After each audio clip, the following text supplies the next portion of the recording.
میں نے ایک اچھا سوال کیا، کیا جب امام نماز پڑھا دیتا ہے تو کیا ضروری ہے اس کے پیچھے دعا کرنا اور اس کے بعد وہ آنکھ پر ملنا؟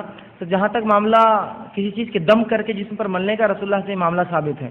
آپ صلی اللہ علیہ وسلم کی ایک روایت میں عائشہ فرماتی، رسول اللہ جب بیمار ہوئے اور خود معوذتین سورہ فلق سورہ ناس پڑھ کر دم نہ کر سکے، مجھے حکم دیتے، میں دم کر کے رسول اللہ کی آنکھ پر پھونک کر ملتی۔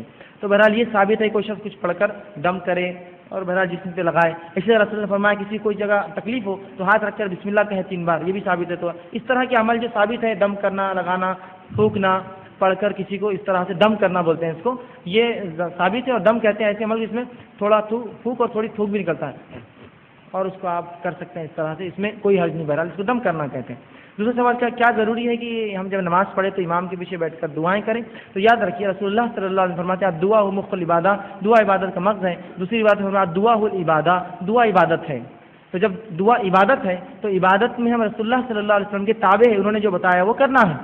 تو کیا رسول اللہ صلی اللہ علیہ وسلم نے یہ کیا کہ ہر نماز کے بعد بیٹھ کر دعائیں کی؟ تو ہاں دعائیں کی، رسول اللہ ہر نماز کی بات کرتے۔ عمر بن خطاب کے دور میں یہ ہوا کہ رسول اللہ ایک شخص اٹھ کر جانے لگا نماز سے، آپ نے روکا ہے میرے بھائی دعا کر، تو دعائیں کرتے۔ لیکن یہ اگر سوال یہ ہے کیا اجتماع میں کرنا ثابت ہے، تو یہ ثابت نہیں ہے۔ رسول اللہ انفرادی دعا کرتے، ہر نماز کے بعد ذکر و اذکار کرتے۔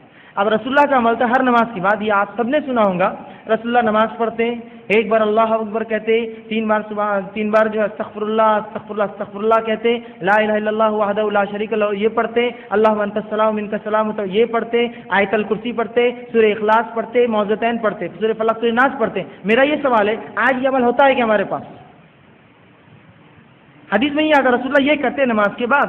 میرا یہ سوال ہے کون کر رہا ہے اس عمل کو؟ اس کے بدلے ایک شارٹ کٹ نکالی کہ ایک آدمی کچھ تو ہی پڑھتے تھے، آمین آمین بولتے اور بھاگ جاتے ہیں۔ اس کے بعد تسبیح فاتحہ 33 بار سبحان اللہ پڑھتے، 33 بار اللہ، یہ بھی پڑھتے رسول اللہ۔ بہت لمبی لمبی تسبیحات رسول اللہ کی ثابت ہے نماز کے بعد، ٹھیک ہے۔ تو یہ تمام چیزیں سننا تھا، یہ چھوڑ کر ہم نے اس کے برخلاف ایک شارٹ کٹ نکالی کہ ایک آدمی بول دے اور باقی سے آمین بولے اور اٹھ کے چلے جائے، یہ کون سا طریقہ ہے؟